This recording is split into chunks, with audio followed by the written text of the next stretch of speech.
Welcome everybody to the 2025 Meet the Candidates Forum. Appreciate you all being here. Again, as a reminder, this is being recorded and we will be sharing this with the membership on the website and potentially through some email communications to the membership and social media posts. This afternoon, we're joined by the two candidates for vice president, the candidate for treasurer, and currently two of the three candidates for director. And we should be shortly being joined by Joff, who is having some internet issues, but he is right He's there. So here. here's Joff. So we have three of the three director candidates. So the way this is going to work is I've got some prepared questions. Also, if you have questions, please feel free to raise your hand and be happy to ask allow you to ask questions of the candidates. But in the spirit of uh, get to know the candidates, starting with the vice president candidates, and then Jennifer as the treasurer, and then working to the director candidates. I'd like you each to just share a little bit about yourself and why you are running for your position. And so I'll just kind of take this in alphabetical order. So, Ailey, if you would just tell us a little bit about yourself and why you are running for vice president of the National Auction Association. Sure. My name is Ailey Byers. I am a auctioneer, obviously, that works based out of New Hampshire. I work in New England. I have been serving on the board. This is my seventh year on the board. This is my fourth year as treasurer. And I figured I wanted to just try every job on the board. So I would run for vice president. I think uh, in the past couple of years, we're doing a really good job of kind of transitioning how we run and organize the association. And I think we're in a really good place to kind of move forward and make some really big changes, in a positive way for the members. And I just kind of want to continue on with that process. You're up, Mike. Excellent. Thank you, Ailey. Mike, if you could go ahead and share the same question. Tell us a little bit about yourself and why you're running for vice president of the National Auction Association. Sure. I'm Mike Fisher from Gadsden, Alabama. I own Redfield Group Auctions with my wife and my son. I'm a first generation auctioneer. I was not raised in the business. I quit college when I was 20 years old, started a hazardous waste management company and sold that company in the late 90s and moved to Montana to find myself. And that's where I found the auction business. Went to work for another company. I moved back to Alabama in 2001, started Redfield Group Auctions, and I've been in the auction business full time for 26 years. Um, I have been a member of the NAA, I guess, for 24 years, something like that. But honestly, I did not really start getting engaged till like 13 years ago. I would go to a convention every 2 or 3 years, meet people and that type of thing, but really didn't start getting engaged till like 2012, 2013. Since then, I have not missed a convention. I attended CAI and then taught at CAI for, I think, 9 straight years. Uh, I'm past chair of the EI trustees, past chair of the CAI committee. Um, and I guess what I'm trying to say is about 13 years ago, I got engaged. I got engaged with the NAA, and that's when I finally saw the NAA for what it is, and that is it's those people that get engaged. It makes a huge difference in their life and their business. Those that don't, they're missing the boat. Uh, so I have been serving on the board now for 4 years, and as Ailey said, over those 4 years, I saw a lot of changes that have been brought about, um, some good changes, and I've been dedicated to this association for 13 years, and I want to continue that dedication um, and continue my run on the board. It's been fulfilling to me. Sometimes it can be a thankless job. Sometimes we don't always make decisions that the memberships agree with, but it's something I truly enjoy doing. I truly enjoy uh, serving on the board. And as my father always told me since I was little, doesn't matter if you're eating in a restaurant or you're running a business or you're meeting a client, just leave the place a better place than when you found it. And that's my intention. So, Fantastic. Thank you, Mike. Jennifer, the same question. Tell us a little bit about yourself and why treasurer of the National Auction Association. Um, all right, Jennifer Gableman. I am based out of New York, about an hour and a half north of New York City. We work in New York, New Jersey, Connecticut, Massachusetts, so kind of regionally in the United States. I am the president and principal broker of our company, but I've also been our bookkeeper for the past, been more than 10 years. My aunt officially retired 10 years ago and I took over complete bookkeeping, but before that I was helping her with bookkeeping. To be totally honest, when it comes to the treasurer position, this came out of left field for me. I never even considered running for the treasurer of the NAA, mostly because this is one of those positions that no one thinks about, but I definitely, after speaking to many people, realized that I'm more qualified than a lot of people that could potentially run for it, because I do accrual bookkeeping in my own business and I am the full-time bookkeeper. I work with an accountant, so I go back and forth with that, but I really handle the finances of our company. We're an S corp, and we're, I guess, in government eyes, we're considered small, but in the auction world, we're not considered a small business. We're kind of a larger business with the way that we operate. I have been an NAA member since 2008 when I went to auction school, but being considered second generation, Rob and Sue Doyle are my aunt and uncle, so I'm considered a second generation auctioneer. So I've actually been in the business all of my life, but I don't consider being a part of it until they started paying me, which was in 2004 when I was in high school. So that's when I consider my career starting, when they actually gave me money to work. And it's been, what do we use? The word is addiction, a passion. As you say, you got engaged. Like um, we're here for a reason and we have a passion for it. And since I started with the NAA, I've been a volunteer in some capacity, whether it's on one committee, two committees, teaching. I've just loved giving back. There's very few trade secrets when it comes to what I offer. And I enjoy being able to share my knowledge with the industry and everybody involved. Fantastic. Thank you so much. Let's go to Sarah Rose Bittner now. Sarah, tell us a little bit about yourself and why now to run for director of the National Auction Association. Thanks, John. We're seeing double of you, so it made us all chuckle. I'm Sarah Rose Bittner. I live in Florida, but my family's company is mostly based in the Midwest in Ohio. So I think, like many, I joined the NAA when I finished auction school in 2007. And so for me, and I think the makeup of my family, it was just one of those things that you're supposed to do, right? So I, become a member and that's it. And it wasn't until I started my first year at CAI in 2010 that I realized this is where I belong. And so I think the auction industry is so big and vast, but it also is so small. And so I really found my place at CAI to say, I want to get involved. I want to do absolutely as much as I can. And so since attending CAI, I've been volunteering every year since 2011 in some capacity. So today, I'm running to be a director of the National Auction Association because I believe the NAA created a pathway for me to be a better auctioneer, a better business owner, and I want to be able to provide that journey and that pathway for others. We're seeing so many exciting things happen within the association, and I really want to be able to execute on those things. I've spent the last 4 years on the EI trustees, which is now the Education Cornerstone. And so now that I'm wrapping up my year as chair and I have a seat at the board, it really solidified my desire to run for director because having a seat at the table, we are seeing obviously so many changes that are happening, but I think you're going to hear common themes today and things that are important.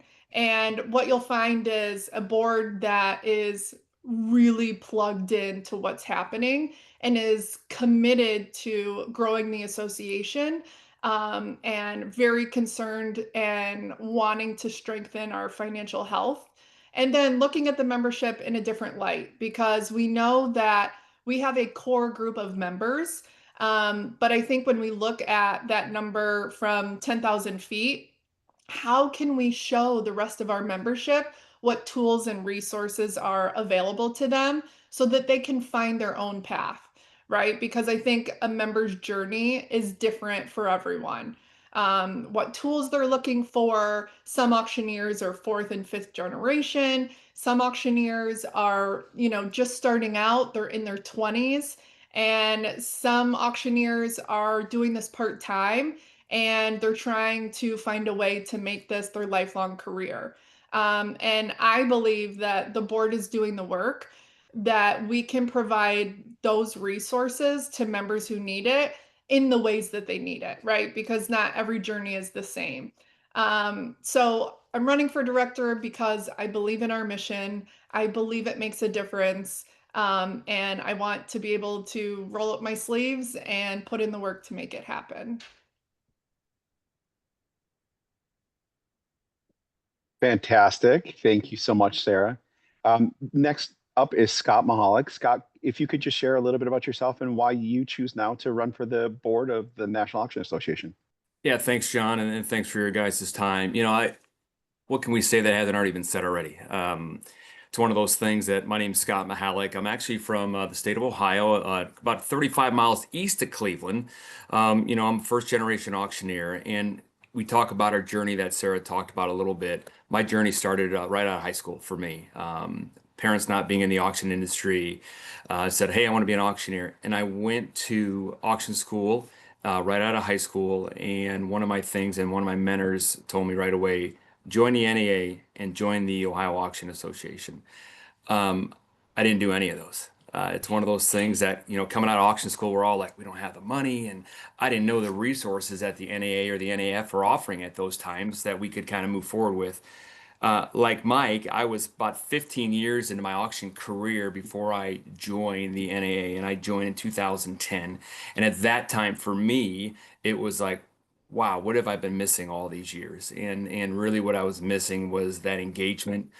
So coming right in 15 years ago, I was at that stage in our career where I was automatically engaged. And I don't know which one of you guys said it, but you can't afford not to belong to the NAA. So for me, it was one of those deals that when I kind of came in, I was engaged right away to kind of jump into it. I'm running for the National Auction Association Board of Directors, and really that was fueled by my passion for sitting on the National Auction Foundation, where I'm currently the president of that foundation. I've been on that board for 5 years now. 2 of the years I've been president, and 2 of the 5 years that I've been on that board, I had a seat at the table for the National Auction Association, and that was critical for me to see the inner workings of it and really be encompassed about what we really do, and seeing my deep commitment for our organization continue to excel in our growth and long-term relevance as auctioneers. I'm really passionate about ensuring that we sustain a legacy, not only for us today, but coming down the line for the people that were before us, and by leaving a great legacy for what's behind us. I really want to contribute my leadership skills that I've obtained over the years, so we remain relevant, and we have a voice not only for the auction profession, but also for the auction industry. And I think our board has done a great job with that thus far. And I'm really happy this year that we have a slate of candidates across the board that we all have board experience on the NAA board. And I think the future of the NAA is really, really bright for our members. And so concluding in this, I really feel for me is what I want to bring to the board also is your forward thinking and how we can remain relevant down the line, not only in the next month, but in the next years to come. Fantastic. Thank you so much, Scott. Joff, I'm going to turn these questions over to you. And then as we circle back, I'm going to ask the questions in reverse order. So you'll have a short amount of time to think about the next question. And Ailey, you're going to have a little bit longer. So Joff, tell us a little bit about yourself and why you are looking at this time to run for the director of National Auction Association. Yep. Joff and Rhein, Johannesburg, South Africa, about 12,000 miles, also east of Hawaii, Ohio somewhere. As Mike and Jennifer alluded to, I too have drunk the auctioneer Kool-Aid and am guilty as charged for my sins. Um, my term has come to an end, and I feel that there is still a lot more that I wish to give and volunteer for the NAA. It's been an incredible 3 years for me, extreme learning curve, lots of trials and tribulations over the last 6 or 9 months, as our chairman will attest to. And I still feel that I have a lot more to offer and to assist the board with and to give the board if our members so wish.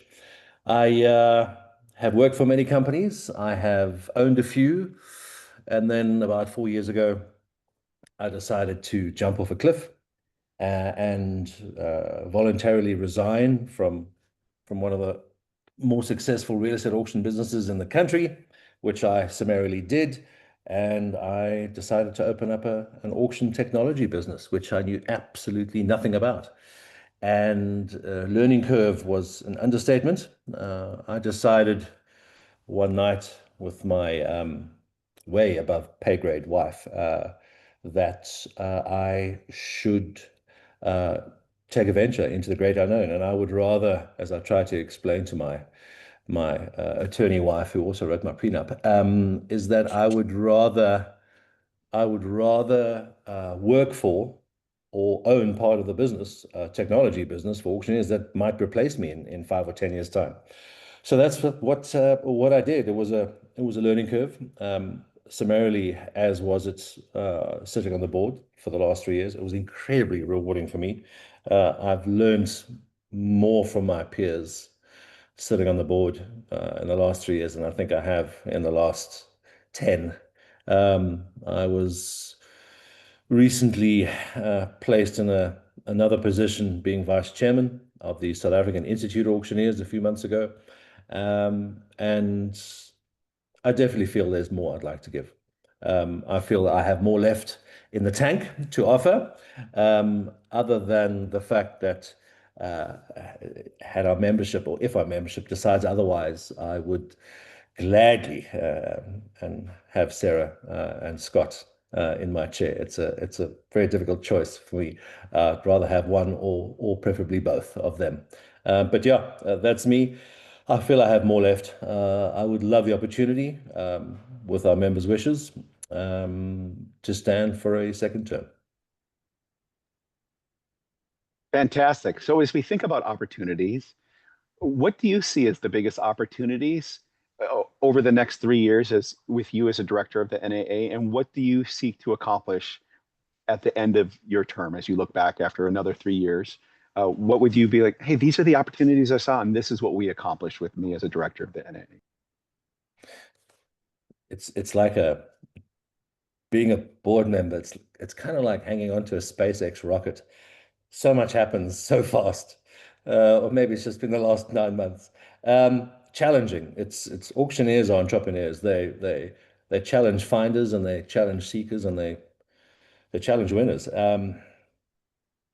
There's a huge amount that the board's done, and a huge amount that I'm lucky enough to know they still are going to do and want to do. I really feel 2025, it's, I'm a Gen Xer. I was born in the 70s.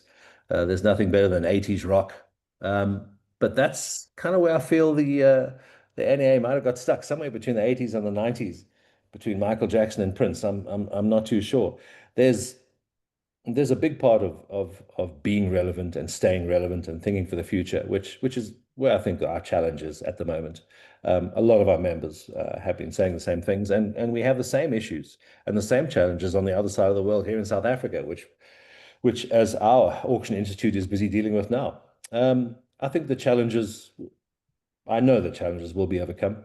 I think where I would like to see and help the board over the next 3 years to place the NAA is going to be in a much, much healthier position for 2025 and for the next decade. I think what our forefather auctioneers did, that initially baked that big cauldron of Kool-Aid that we still drink from, did an incredible job.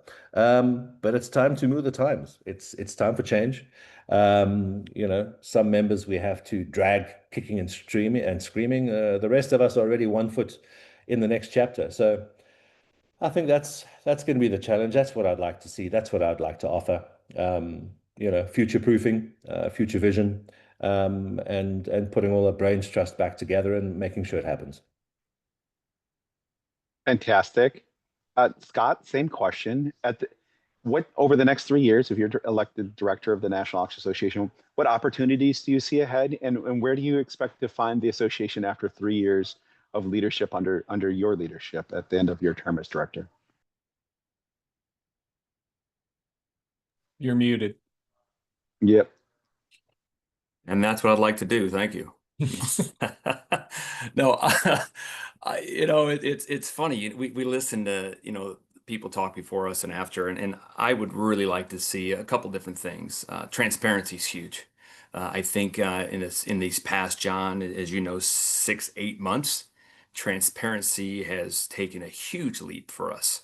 For the board and for our membership. And in doing so, our members, as Geoff said, some of us have 1 foot in, some of us aren't even in, and they come kicking and screaming. I think it's our job, not only as board members, but also members of the National Auction Association, to go ahead and be relevant, we talked about, but to grow our membership. And I think we can get a plan together as a board to really go out there so we can educate our members to do so. Because like we talked before, what can't you do and why aren't you a member? Well, we're not a member because they don't believe in what we're doing here. I truly believe that all of us here, when we move forward here, that we really need to grow the membership internally, but we need a roadmap that is going to be helped drawn up by us as board members. I also understand the importance of balancing, as what we talked about, our tradition and also staying with the times. And in doing so, we're going to be keeping our core values that have been made with the NAA so far successful, but we also must adapt to our trends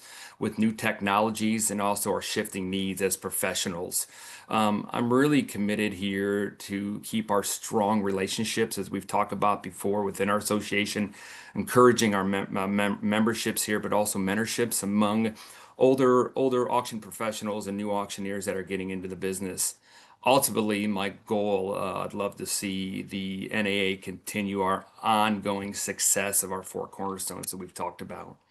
Really, we're keeping all of those 4 cornerstones: our education, promotion, advocacy, and community. They're working in harmony right now for the benefit of our entire industry.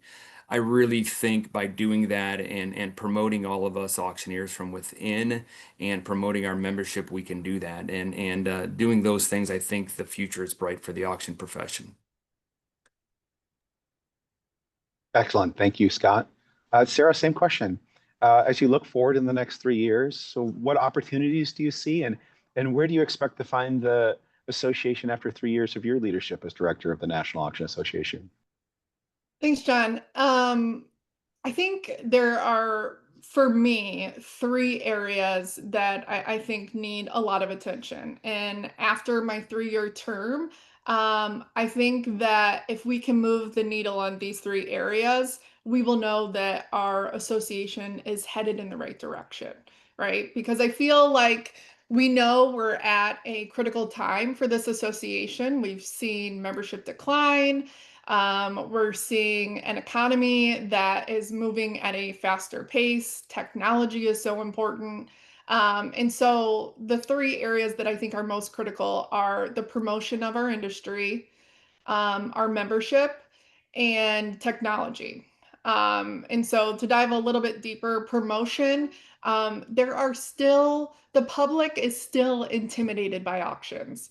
There is still the vast majority of the world economy that's intimidated, doesn't know about auctions, and would never dream of having their own auction. And I think if the NAA wants to dive in and we want to stand for our vision of being the voice of the industry, Well, we have a responsibility to answer that question and to aggressively promote what auctioneers do, why they do it, and why it makes a difference. And so I think if NEA can lead the charge of being in front of the public and educating them on what we're doing, why you should hire an auctioneer, and we use strength in numbers with our association, that can move the needle over time. And I would love to see the board get behind that. There are definitely talks that we want to make that happen. The promotions cornerstone is answering that very question. And so I think at the end of a 3-year term, if we can start to see progress, I think that will help. Secondly, with membership. So if you kind of put on an association hat, without members, we are nothing. We don't exist without members. And so I think you need to look at membership in a couple of different ways. One, we have to look at growing membership. There are thousands of auctioneers out there that worldwide, tens of thousands that aren't members of the NAA. Why? Do they not know? Do we not exist to them? Do they not think that it's valuable? We need to answer those questions so that we can increase membership, because that's where revenue comes from. And that's how we can continue to expand our programming and provide resources to membership. And then the second part of membership is retention, right? We can't just have people pay their dues and then we don't think about them. It is critical to having a successful association that we retain the members that we have. It is easier to retain members than it is to recruit new ones. And the board is really looking at that as well. And I'm excited for the new CEO, because I think there will be a lot of movement when it comes to our strategy for membership and what that looks like. And then lastly, when it comes to technology, we need to, there are so many ways, right? Like, this is a big umbrella.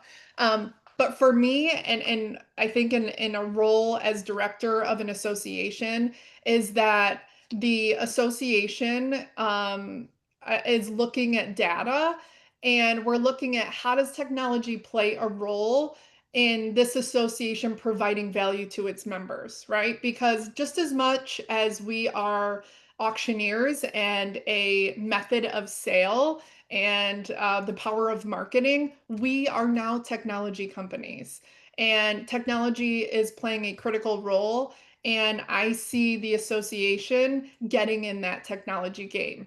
Now, what that looks like today, we don't know. But I do see a place where if we want auctioneers to be here for the long haul, and we're seeing big companies get into auctions, they're absorbing other auction companies.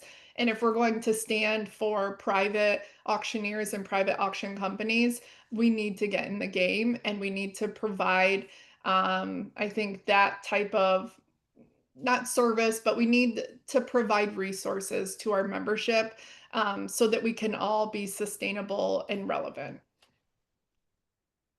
Excellent. Thank you so much. Jennifer, a little different term. The treasurer serves for 2 years as opposed to 3, but it's a lifetime appointment, as Ailey can attest to. Talk to us a little bit about, at the end of, what opportunities do you see over the next 2 years as treasurer of the organization? And also, when you are no longer treasurer, where do we expect to find, or what would your goals be for where the association is? Because I do have a different situation going on when I'm going to be stepping into a treasurer role, because we're in the middle of switching from cash to accrual. So I see myself over the next 2 years working with NA staff and board members to be able to forecast budgeting a little bit better when you have an accrual situation instead of the cash. It's going to take a solid year of different bookkeeping and the way we handle it to really be able to forecast it. So I don't think you're going to be able to use accrual bookkeeping properly until next year. So I'm hoping that in my position, I can help guide a little bit better, maybe soften the frustration that's going to be happening over the next 12 months easily. But also try to work with Jordan, who's our in-house, to maybe get a more fluid way with like an auction company. How do we communicate it? How do we handle it? I know we're not an auction company, but there's ways to be able to communicate it to the board members so that everyone has a better understanding of how it all works. So that's my goal for the next at least 2 years. Who knows? Maybe I am in love with it like Ailey and I want to keep going. I do know that it turns into an appointed position after this. And if I do my job right, maybe you guys will want me back for at least another term. I don't see myself stopping in the NAA realm when it comes to volunteering anytime soon. So I could easily switch to being a director, being the incoming vice president after a couple years. Anything is possible. And I have not shut the door on anything either in my NAA career because I am a lifer and I enjoy giving back. Fantastic. Thank you so much.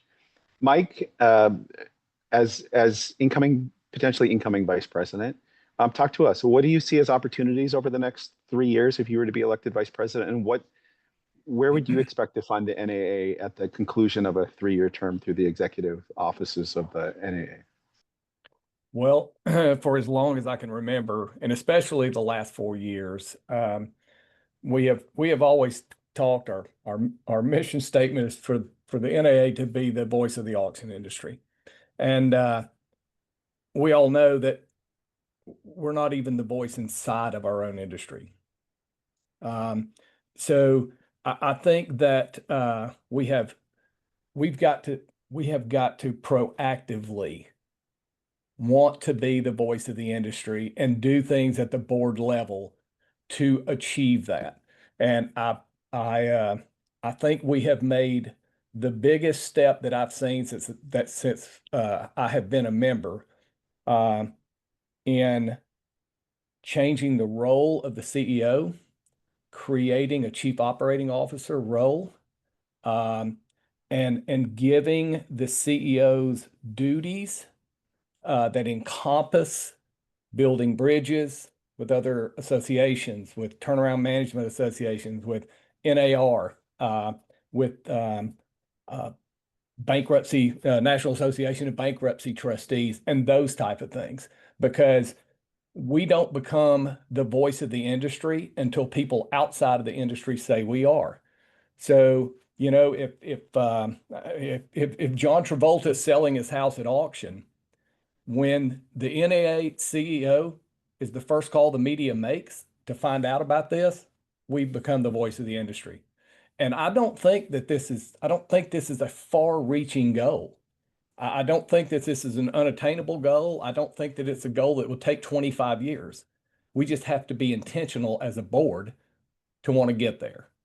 And I think this board has taken that first step, and which is a big step in this creation of the COO and the duties of the CEO. The second thing is, this sort of goes to membership, but the difference between, so in membership, it seems like every year, numbers are a little different, but it seems like every year on average, we pick up 300 new members every year, and we lose 350. So we're in a, you know, it only, you know, over, you lose 50 people, 75, 100 people a year, 5 years, you're down 500 people. Okay. So why is it that we're not retaining these people? We're never going to retain 100%.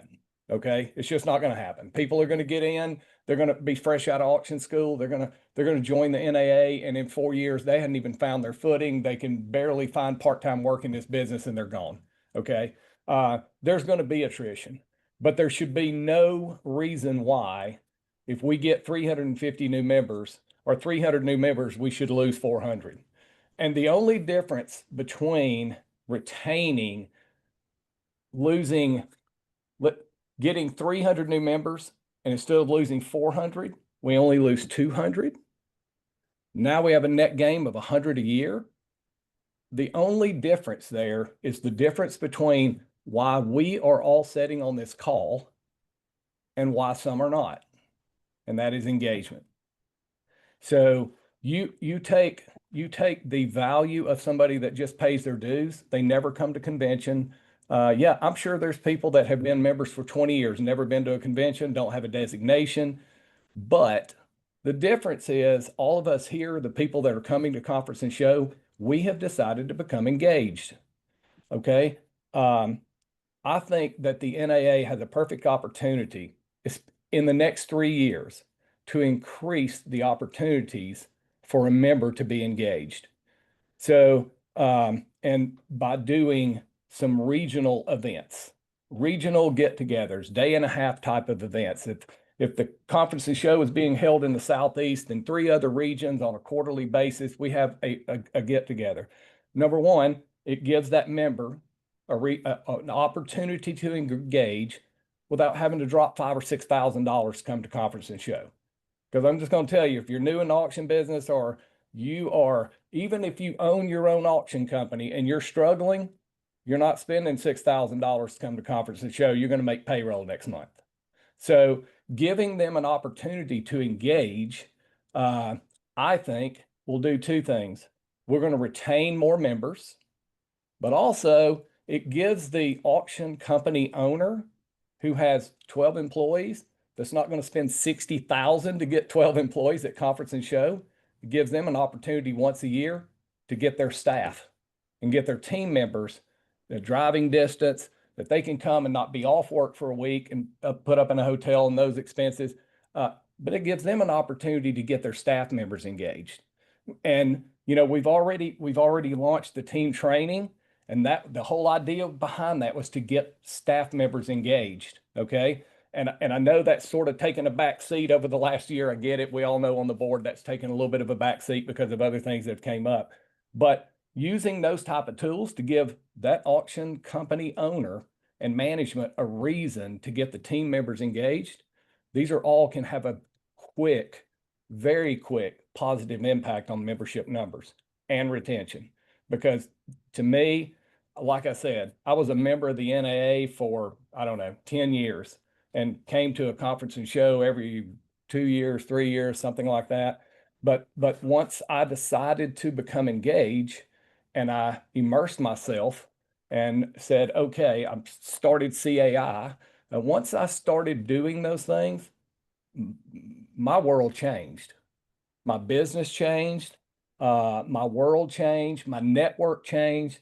And that's what this association is about. Yes, we have great education. We've got all of those type of things, but that engagement and networking, that is where the money's at for a member. That is the game changer. But in order for them to see that, we have to give them opportunities to engage. Right now, they have conference and show, maybe a summit. Designation Academy, you're in class with people, you go different directions at night, there's really not a whole lot of engagement. So they really only have conference and show and, you know, summits or things like that, or real estate summits, things like that to engage. They need more opportunities and at a less cost. When we do that, and when we become the voice of the industry, when we are recognized outside of our industry, I will tell you that auctioneers, when we are recognized by the media as the authority in the industry, auctioneers will be lined up at our door to join this association. Because if the first question they get is, are you a member of the NAA? No. I promise you, that in itself is a huge value. So between being the voice of the industry and increasing engagement, I think those numbers have the opportunity in the next 3 years to have a dramatic positive impact on our membership and retention. Excellent. Thank you, Mike. Ailey, last but not least, if you were to be elected vice president of the National Auction Association, what opportunities do you see under your leadership over the next 3 years, and where would you expect to find the association 3 years from now under your leadership as vice president of the association and of all the executive chairs? Sure. So I don't think I'm going to say anything that everyone else hasn't said in a different way. I think we all just kind of have different thoughts on where to lean into the most. I feel the biggest opportunity for NAA right now is probably to expand our relevance and our reach. both inside and outside the industry. We're, as everyone knows, like we're in this moment now where technology can help us connect with new audiences, to offer education in different ways, in more accessible ways, and to tell our story more broadly. And there are buyers and sellers out there who don't fully realize the power of the auction method. So we need to, and we also have professionals who don't realize the NAA could be their home. So that's the opportunity, I think, is to make the NAA an essential to more people in more places and in more ways. I would really hope to accomplish kind of, if you have to kind of like put it in one little package, 3 kind of things to help move the NAA forward. Stronger communication, making sure members know what's happening, why it matters, and how they can get involved. And that communication should also happen quickly and clearly in multitudes of channels, so that everyone, despite, regardless of their age or how they communicate, like everyone knows kind of what's happening and when it's happening. We've been doing a much better job of that. We kind of were forced to because of the situation with our past CEO, but I think we should lean into that and do a little more of that. I also feel that like meaningful education, building opportunities for the mid-career and the senior auctioneers to stay challenged, to figure out how to grow their businesses, how they might need to change their businesses, and also to help people connect with them as the leaders that they have become through their work in the industry. And I think the last thing is kind of like what everyone said, but in a different way, like broader inclusion, making spaces for all types of auctioneers, regardless of what they sell or how they deliver their service, so that more people can see themselves inside the NAA. I think at the end of the day, if we were to accomplish those 3 objectives, we would make sure that NAA is not just surviving, but thriving for the next generation. And we would be able to have a much broader base that kind of works for the association to move forward in what it wants to do. Excellent. Thank you, Ailey. I just have one more question for the group. And we're going to start with Jen, just to kind of mix it up a little bit. So I want everybody to have to be first or last. So we'll kind of mix it around a little bit. Jennifer, so how will you ensure that members, whether new, seasoned, small business, or large businesses for that matter, feel represented and connected to the NAA?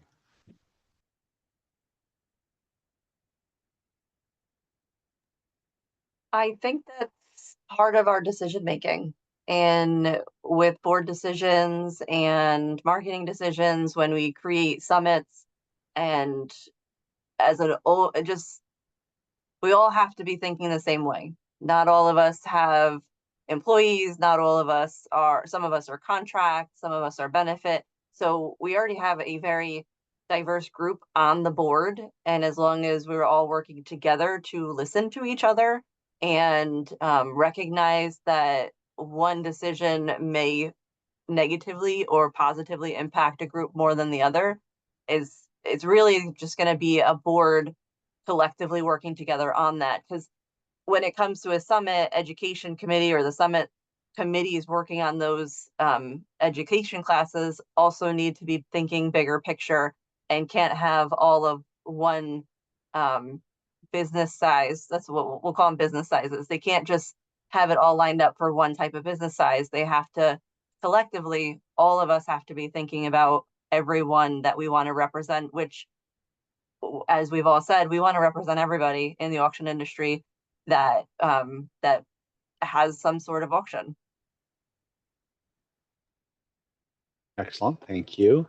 The random order is how you appear on my screen. So if you're like, how is this order going? Ailey, same question. How do you ensure that members, whether new, seasoned, small businesses or large businesses, both feel represented in the NAA, but also connected to the NAA? Yeah, so I think this kind of goes to what I was speaking about. I think we need to be very, very intentional about meeting members where they are. Not assuming that everyone is getting their communication one way, not assuming that everyone cares about the same things, like figuring out of our diverse membership base, like what they need, where they are, and how we can help them where they are, not where they might be in 5 years, not it might be where they were 10 years ago, but where they are currently, because that's what they care the most about. So that's improving how we communicate, faster, more transparent updates, making it easier for members to get to know what's happening and how they can become involved, what those opportunities are all across the course of the year, not just once a year, please fill out your volunteer form, but kind of all across the year when those opportunities are, and also making it so we do have a variety of opportunities that happen at different times. I think, as Mike alluded to, like making some more spaces to connect outside of big annual events. The virtual community conversations we've been having have been great. Those have been really effective in certain spaces. Being more intentional with those, potentially also breaking up so they're done in lots of different ways, which we've been working on the past year. Potentially regional meetups, peer groups that are focused on specific asset classes or stages of career to help members kind of feel they're seen and heard in wherever they are on a more regular basis. And I really think representation matters. We need to broaden who's in the room, diversify asset classes, different backgrounds, auctioneers from all corners of the country, from the world, so members can feel that like their voice is really excuse me, it's like almost like I talk for a living, like they're reflected in who we are and who's representing them in that room, in that voice that we've spoken about being in that room. When members see themselves in leadership and in education and in conversations, they're much more likely to engage in the association and stay with the association. So that's what we need to lean into to figure out how to maximize that where people are. Excellent, thank you.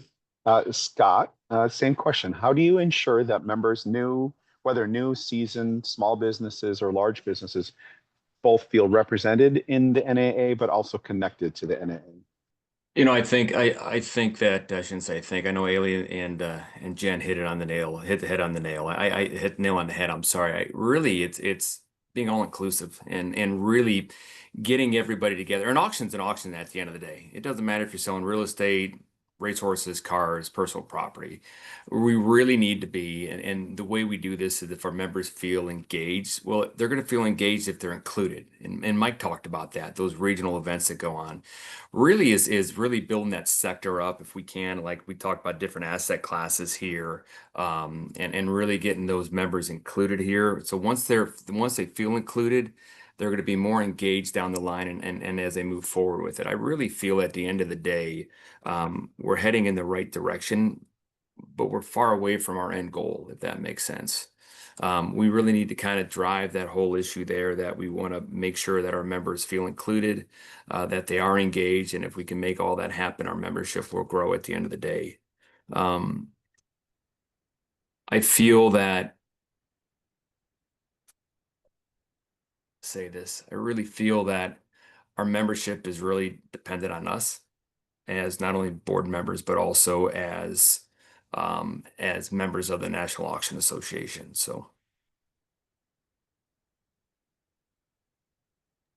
Excellent. Thank you, Scott. Oh, go ahead. I said, no, that's it. So. Okay, perfect. Thank you. Sarah, same question. How do you ensure that members, whether new, seasoned, small business owners or large business feel represented by the NAA, but also connected to the NAA? Yeah, so I think when you look at representation, there has to be a mutual respect and mutual trust, right? So you have a board of a small amount of people that are representing thousands of auctioneers and auction professionals. And so I think it's important that the membership has trust within the board and to know that they're being heard. And I think this year has been a huge step in the right direction when it comes to transparency and being willing to listen. The perfect example of this was last fall when the board got together in strategic planning and we had this great idea and we were ready to make a bylaws change to change how directors and different positions would be elected. And what you'll find is that, sometimes you get all these bright people in a room and there are some things that maybe we didn't consider or some things where the membership didn't feel heard. And I think today the membership should feel that they can trust us, that we were willing to listen, that it wasn't about forcing something that we believed was right at the time, and that the membership would just have to get behind. But it was, okay, wait, let's scratch this and start over because it isn't what the membership wants.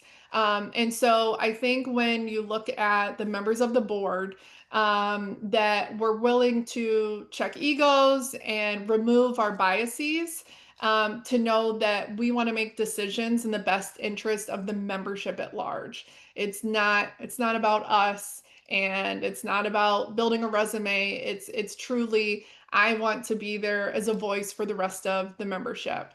And so when it comes to feeling connected, I think the community cornerstone is really making strides in leaning in on how we all connect. We're all busy. We all have families and work-life balance, but we all have different ways in which we can connect, whether it's, asset class, or what we specialize in, or what we're passionate about, or if we're thinking about retiring. And the community cornerstone, I think, is really making strides in finding different ways for us to connect. And I think when you start marrying community and networking, that we're really able to find common ground and have good conversations. And so I'm really confident in the board that we have now, that we can make sure that voices are being heard. And I know I'm speaking for myself, and I know the integrity of everybody on this call, that we are willing to listen. And I hope I can speak for everybody, that we're willing to do this for the greater good of the association. Fantastic. Thank you so much. Mike, same question. How do you ensure that members, whether new, seasoned, small business owners, or large businesses, both feel represented by the NAA, but also connected to the NAA?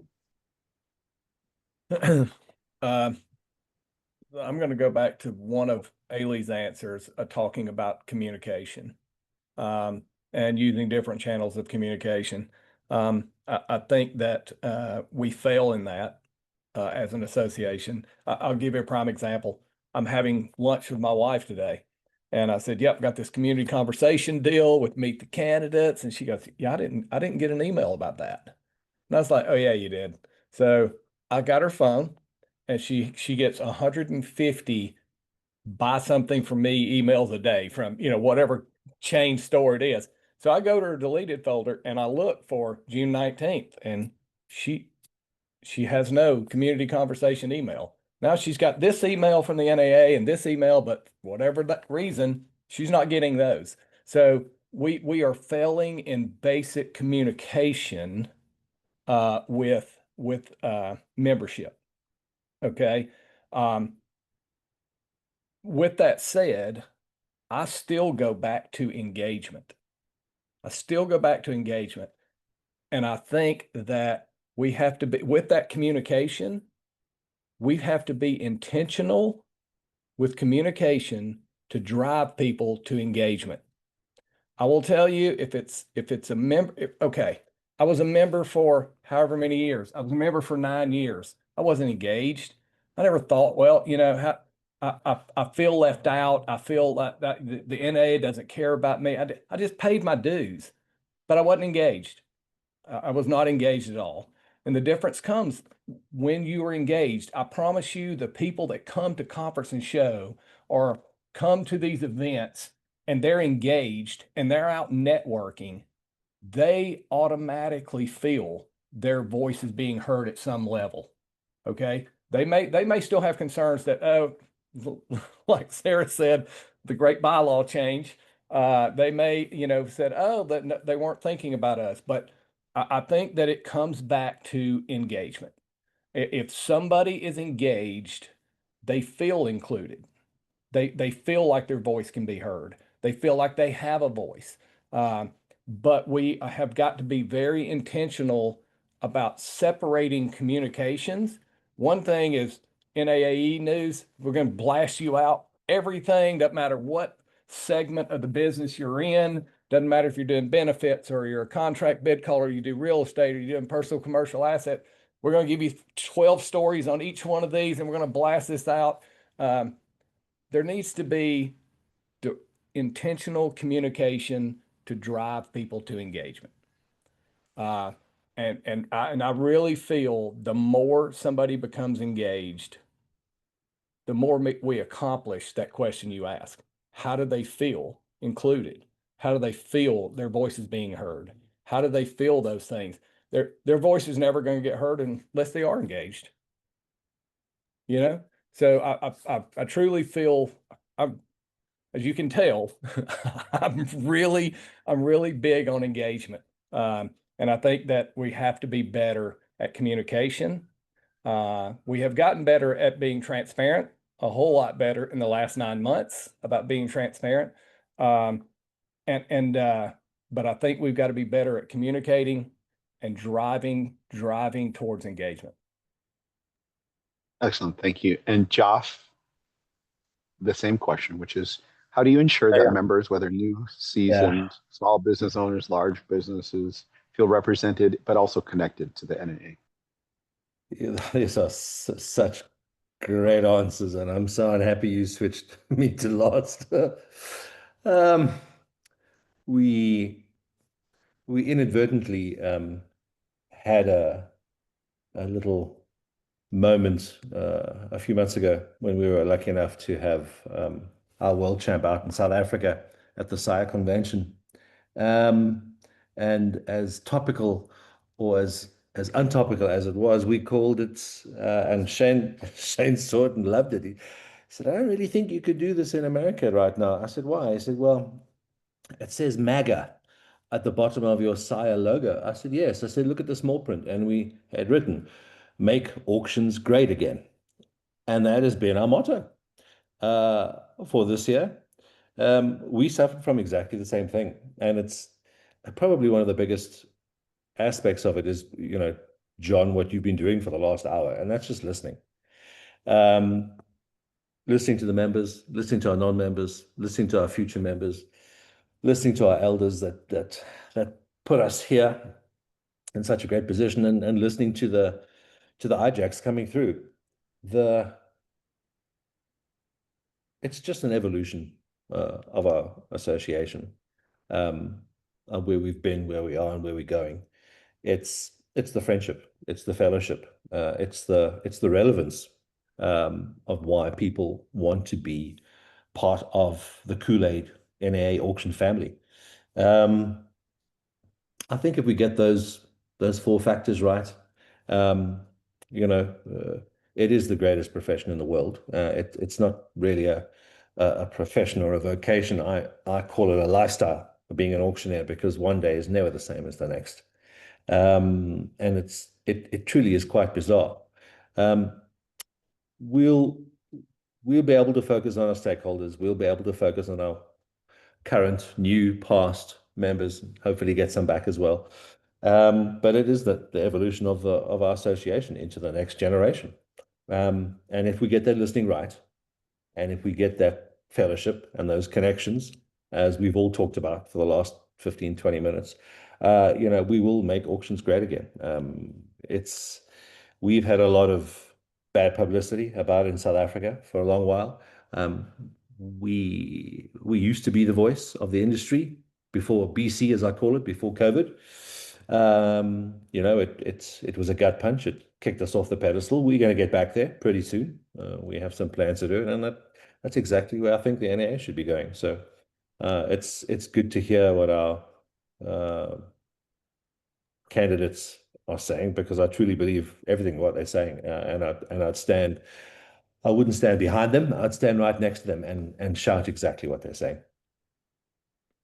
Fantastic. As we wrap up this hour that's gone very quickly, as you can imagine, I'd like to just give each one of you an opportunity to just have a short closing remarks, and I'm just going to take them in order again. So, Ailey, if you could start us off with some short closing remarks, and then once we're all done, I'm going to wrap us up and send us all on our merry way.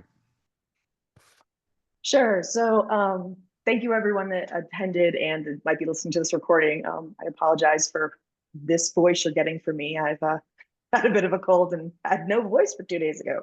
I'm running for vice president because I really believe in the association, and I believe what we can build together and what collectively we can achieve as we embrace these changes that we know we need to make, and we lean more into the changes that we've been making. The NAA has done a lot for me professionally, and I want to make sure it stays strong and relevant and inclusive for all the next generation of people that want to join this profession in whatever way they want to join it, and whatever that looks like. Because to be honest, I think what it's going to look like in 5 or 10 years, I'm not even going to attempt to make a guess on that. I bring expertise. Like I said, I've been on the board for 7 years. A lot has changed in that time, both how we operate and kind of how the association operates, pre, post COVID, all that funness. I bring a background of financial leadership. I have a respect for the tradition and the future of the industry. I think you can't divorce those two aspects. And I think you have to understand where we've come from to know where we need to go. I think if you talk to certain generations of people, what everyone thought the future was going to be 40 years ago, 30 years ago, 20 years ago, it's never what we think, but we've made some good changes and we just need to keep doing those. I want to help improve how we connect every day. I want to tell our story to the world. I think we need to make sure everyone feels represented and seen, and we can do that if we make intentional moves to do that. I'd be honored to have your support and your vote. And if you ever want to talk about the NAA or your business or just Oxens in general, reach out to me. I'm of the generation where I love me some text messages. So go ahead and do that. Excellent. Thank you, Ailey. Mike? So I'm running for vice president because I'm passionate about this industry and I'm passionate about this association. And I said earlier that my father said, "Hey, no matter where you're at, leave it in a better place than what you found it."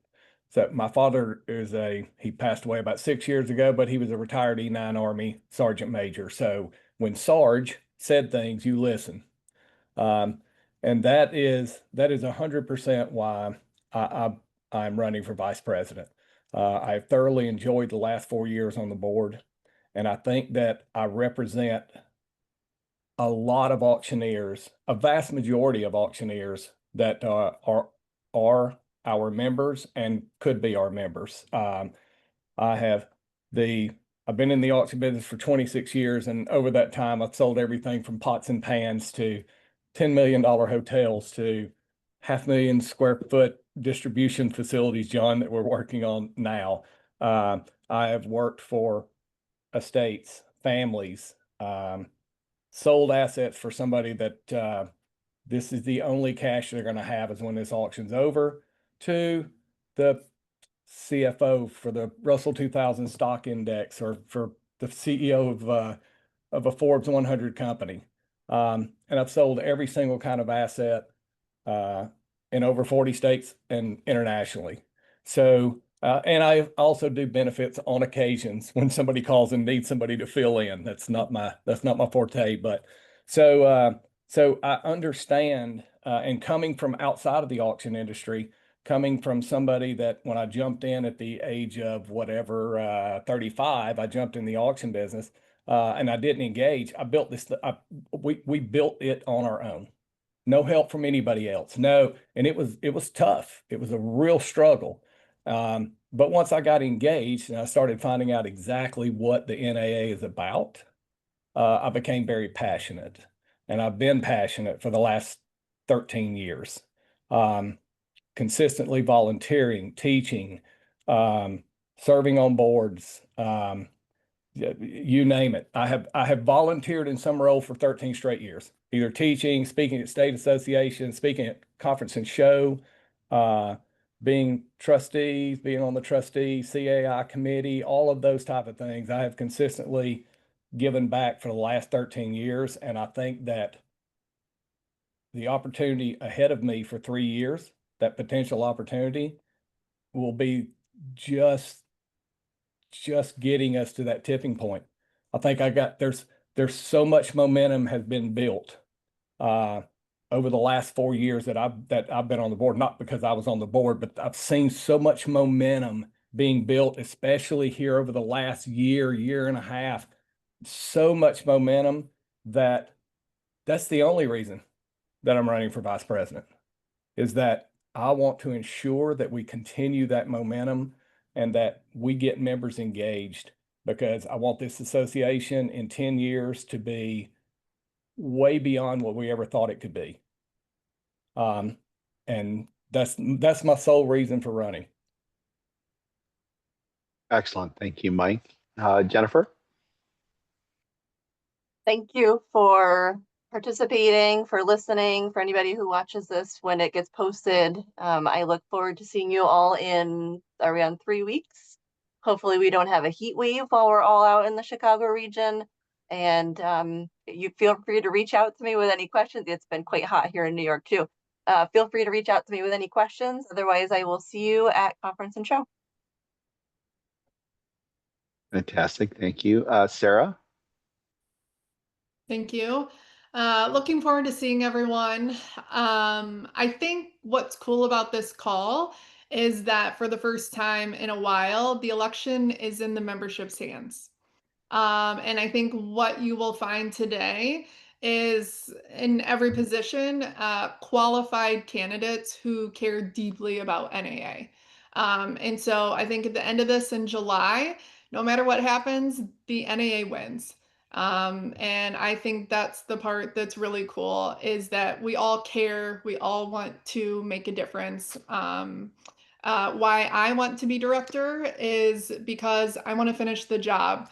I've been volunteering most of my membership in NAA. I deeply enjoy it. I really love the strategy of it all. But where I believe I excel is being a productive member and getting the work done. It's what I enjoy and I want to execute. There are so many great things happening within the association, and I want to get it done. So I think what you'll know and learn about me is that I'm always willing to listen. If you've ever served with me, I love a good, healthy debate. And I am willing to fight for the membership, no matter what it means. So I would love to hear from you. I can't wait to see you all in Schaumburg, and I appreciate your membership and would love to earn your vote. Thank you, Sarah. Scott? Well, I thank you guys for the opportunity to sit here today and John for moderating all this. I truly look at this and everybody's talked about it already, but we've all volunteered and we've all been in different capacities of that. And I truly jumped into volunteering, I think my second year into it. And it was just as simple as a class monitor. Sitting in there, introducing the speaker coming up, and really that's really what kind of gets you engaged. Really, I feel to be a good communicator, and we're really listening to you guys. You have to be a good listener first to actually be a good communicator, and that's something that I think that I bring to the table, and that's one of the things I really understand, and the responsibility of serving on the board, and that's why I'm eager to continue to contribute to the National Auction Association Board of Directors if I'm so elected. I know that Sarah talked about it before, and I touch on it easier. We've got a slate of candidates that's in your hands as a membership. And every one of us here is capable. Win or lose, the association's truly, truly in great hands. My goal is to uphold the mission of the NAA, as we talked about, while really embracing new opportunities that we have that strengthen our industry inside and out. We want to work closely with fellow board members that I've had the opportunity to do so for 2 years that I sat on the board, while also engaging and working with our membership. I want to support our initiative and drive our progress forward to increase our membership, as we talked about earlier, and our engagement and actually retain those members if we do so. I'm very enthusiastic about the possibility of continuing to make a difference in many different ways as I can on the board. Our commitment to our profession is important, and I think every one of our candidates here truly, truly is in the same boat with that. I look forward to earning your vote, and I humbly ask for your support and your vote. And like we said before, call any one of us on the phone, call any one of us to talk when we're there at convention, even if you text us, you want to meet up real quick. But I truly look forward to seeing everybody here in Schaumburg in a few short weeks. So thanks for the opportunity today. Thank you, Scott. And Joff? 52 years on the planet, 31 years as an auctioneer. I stopped counting at 20,000 auctions over 4 continents. experience. That's what I bring, a lot of international experience. I've done auctions where I can't even speak the language. I can't even call their own currency. I've thoroughly enjoyed my term on the board as director. And thank everybody again that voted for me 3 years ago. I really feel I have more to give. I would wish to stand for a second term at the discretion of our members, as I know I have a lot more experience to share and to give. And I think it's all been said. We will be seeing you in Chicago in a couple of weeks' time, and my ship leaves tomorrow. Fantastic. Thank you, each and every one of you, the candidates, for attending and putting the time and effort into both this afternoon, but also just to running. It's a huge commitment and a big time commitment to take the energy to just even run, and much less serve. And so that is more than appreciated by not only by me, but the entire board and the entire membership for your time and willingness to dedicate to the profession. Members, the next time you're going to see these candidates all in one spot will be Conference and Show. And there is another Meet the Candidate session that I would highly encourage you to attend. That is Wednesday afternoon at 1 o'clock, and that'll be on the trade show floor. There's a stage area in the back right-hand corner where you'll be able to meet the candidates one more time, and you'll hear some more from them. So be sure to mark that on your calendars, Wednesday of Conference and Show, Wednesday afternoon, 1 o'clock. To have another Meet the Candidates. And I can say this, I think, for every one of these candidates, which is if you have questions or you want to learn more about them or their beliefs and their feelings and their vision for the National Auction Association, reach out to them, call them, text them, email them. They are more than happy to have those conversations with you. And with that, it's about quarter after the hour here. And again, appreciate y'all, and have yourself a wonderful afternoon, and watch this back. Janice is going to be sure we're going to stop the recording here in a few seconds, and we'll post this out on the socials and then the email, so members get an opportunity to review this at their leisure. So again, thank you each and every one of you for attending today. I appreciate you all. Thank you again. Thanks, John. Yes, thanks, everyone.